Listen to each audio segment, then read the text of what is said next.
Good morning, gorgeous and wonderful people, all my fifth graders watching. Hello and happy Monday, April 27th. Sorry I didn't get to leave a birthday video. I did have a great birthday. I was able to spend a bunch of time with my family, and that was really what I needed during this time. So I'm so grateful, and I'm grateful to be back with you. I hope you had a restful and really fun break. So we are back. Ms. Copes Read Aloud. We are reading With the Might of Angels by Andrea Davis Pinkney, and I do have permission from Scholastic to read this with all of you. As you see, it's a bit dreary. Rain, rain, go away. Come again another day. But hey, maybe it will help us feel a little better about being inside today and getting all of our work done and getting back to the school grind and agenda and schedule of things. So welcome back. Last time we left off on Monday, March 14th, 1955.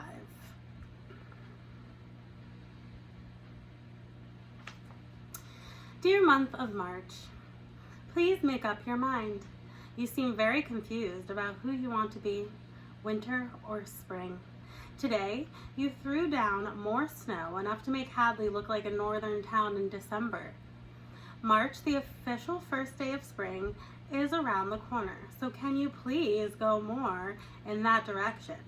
It's hard to be in between, I know. I was born when it was part night, part day, so I understand having a toe in both places. I wake up during the in-between, so I know what it's like to have one eye looking ahead and the other glancing back. With me going to Pretty Men, I'm between a colored world and a white one. So I feel the struggle of being pulled in two opposite ways at the same time. But March, I'm depending on you. In case you forgot, spring is not cold. Spring has no snow. Please be spring. Begging, Donnie Ray. Ready for a warm day, Johnson. Later. As sick as I am of winter weather, there was one good thing about today's cold. After school, Gertie and me stopped at Orrin's pasture on the way home, where we made good use of the snow. It was Gertie's idea. Donnie, she asked, why are there only snowmen and not snow ladies? Good question.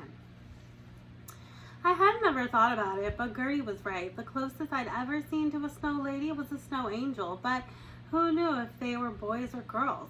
Before I could answer, Gertie was rolling and packing snow to make a snow lady's body. Do the middle, she encouraged. So I started, gathering enough snow for the tummy of our lady. We formed the head together, placing it on top of the body's two parts. Now we make it a her, Gertie said. Gertie had a pocket full of more gumdrops and licorice. She handed me a bundle of drops. I got right to work on a face. This snow lady would be a colorful orange eyes, a grape gumdrop nose. Gertie made the snow lady's mouth a wide smile, made bright from red licorice lips. Sounds fun. Gertie bumped her boot to mine. She said, Donnie, you're good with gumdrops. You got away with licorice, Gertie, I said.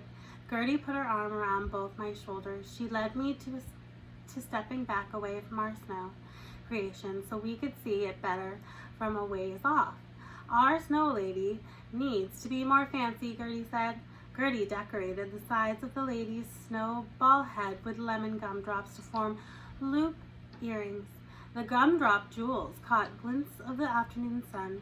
With two fallen twigs, I positioned Snow Lady's arms that reached up towards the cloudless sky. That's a happy lady, Gertie said. With all those gumdrop colors, our Snow Lady did look good. Gertie bit off a piece of licorice she'd yanked from her pocket. She chewed slowly. She was eyeing our creation and thinking. Gertie snapped her licorice in two, shared a piece with me. Finally, she said, our lady needs a stole. At first, I thought Gertie was talking about something having to do with stealing, until she explained that a stole is like a mink collar a grown-up wears for going to the theater.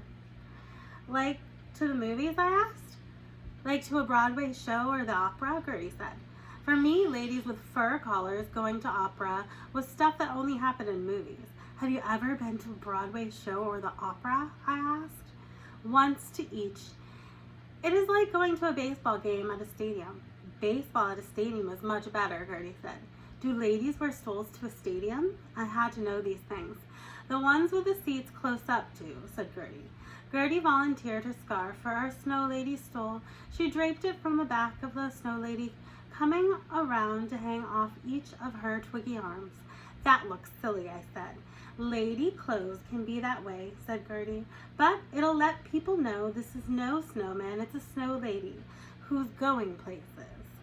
Since Gertie had given up her scarf, I let our snow lady have my mittens. I figured March would make up its mind soon enough and decide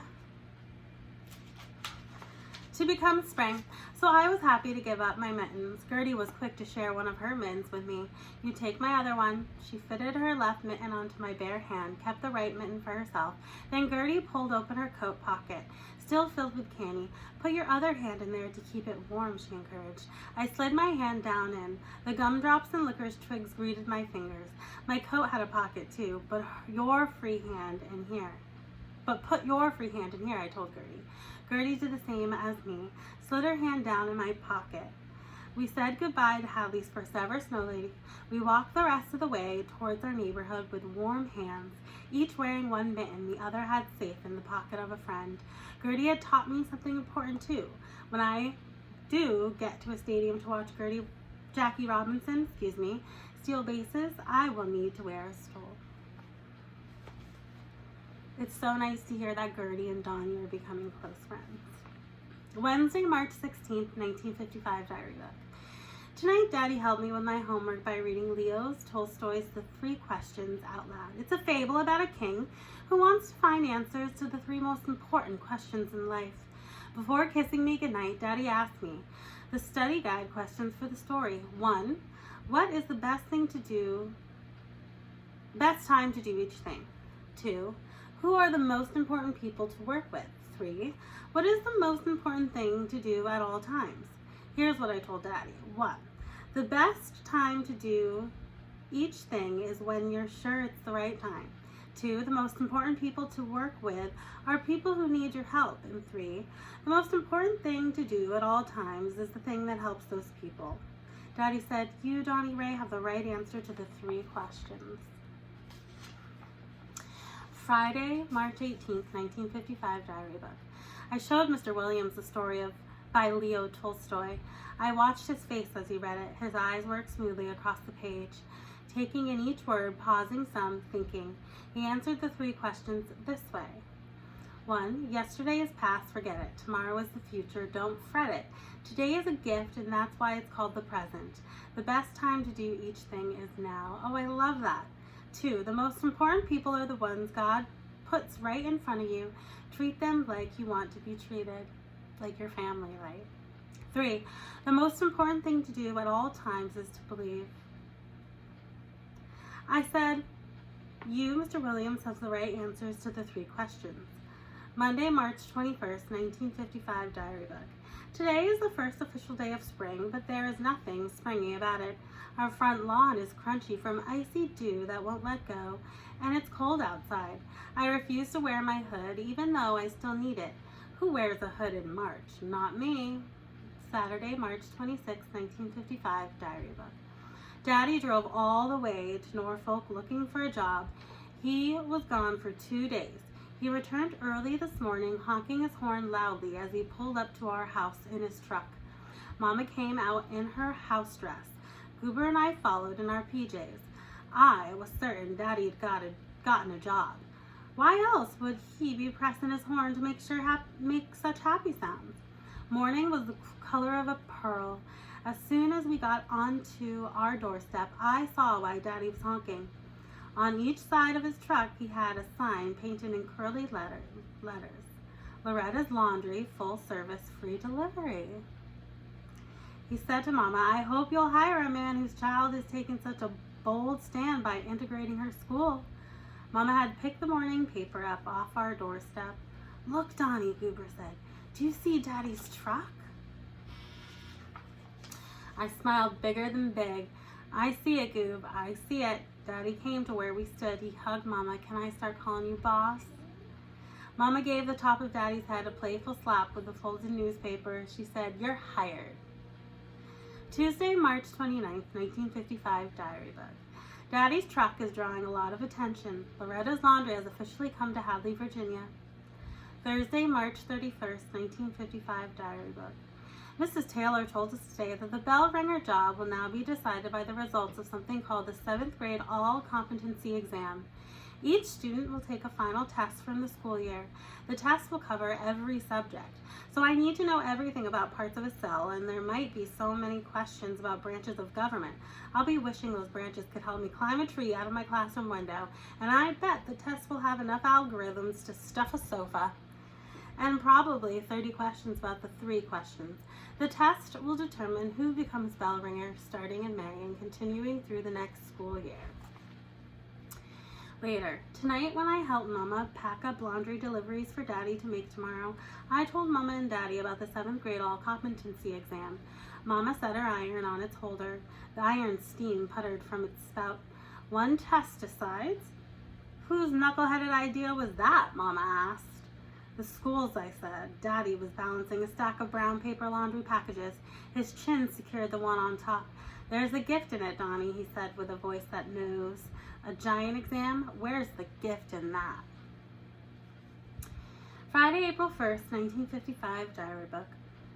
The man on the radio announced the official start of baseball season is only 10 days away, and even though it's the first day of April, this is no April Fool's joke. Batting time is finally coming soon. The announcer asked everybody who was listening, will the Brooklyn Dodgers win the World Championship? Daddy said if Jackie Robinson had anything to do with it, they will. The Dodgers have come close a few times with Jackie playing on their team. They've played in 7 World Series games, but not once in any of those series have they won the World Championship. Dear Mr. Jackie Robinson, will the Brooklyn Dodgers make it to the World Series? I want to know.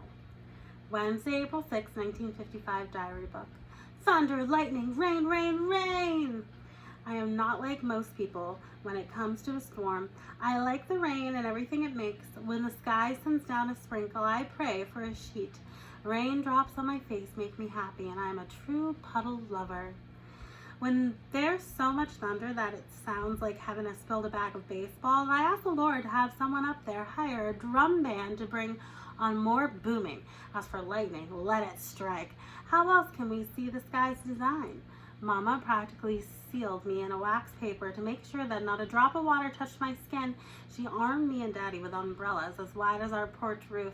If there was such a thing as a wet weather mask, Mama would have insisted on one of them today. Today, when Daddy walked me to school, I said, I bet you can make it to Waverly and Vine without wanting to open your umbrella. Bet, Daddy said. We were already soaked and Daddy didn't look too pleased, but Daddy, he's a smarty. He slid his newspaper out from his coat inside pocket, opened it wide, and walked under the tent made by its pages. As good as rain feels on my face, it doesn't compare to sharing a newspaper with my Daddy. Friday, April 8th, 1955, diary book. More rain, more puddles, goody, goody. Saturday, April 9th, 1955, diary book. Today, after delivering laundry packages, Daddy took me to the only public place in town that's not segregated, the Hadley Public Library, so I could study for the 7th grade all competency exam. When I got to the library, Daddy and I slid into one of the study cabins where we laid out all my school books and papers. The library is supposed to be a quiet place, but there's one person whose whisper is loud, Gertie. She and her daddy were in the study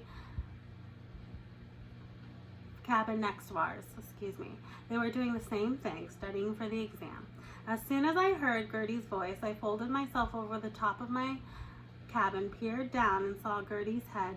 There aren't many people I can recognize by looking at their scalps, but from watching Gertie's somersault, I knew the top of her head as good as I know my own. Gertie, I tried to speak softly, but it came out loud. When Gertie looked up and saw me half climbing into her cabin, she was through with whispering, Dawnie, come down from there. Help me study. What does metamorphosis mean? She asked. I came around to where Gertie was sitting. Daddy followed. Our fathers introduced themselves. Gertie's daddy is a small-town is a small man with a kind face and glasses that slid to where his nose almost ends. When he shook Daddy's hands, he did it with both of his hands wrapped around Daddy's. He introduced himself as Mr. Saul Feldman. "Pleased to meet you," Daddy said, and brought his second hand around to join both the hands of Mr. Feldman. "This is another thing I will never forget. If I live to be 100, 4 hands, my Daddy's strong brown ones and Mr. Feldman's gentle white ones, clasped together, greeting each other. Mr. Feldman said to Daddy, 'You have quite a daughter. Gertie told me about Dawnie.'" He smiled when he said this.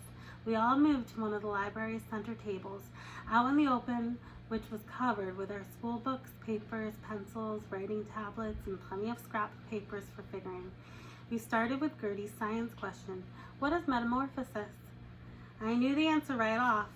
It's when something changes from one thing to another. All right. So, we are done for the day for our read aloud, but I will see you tomorrow. Thanks for listening as always. Toodles, have an amazing day.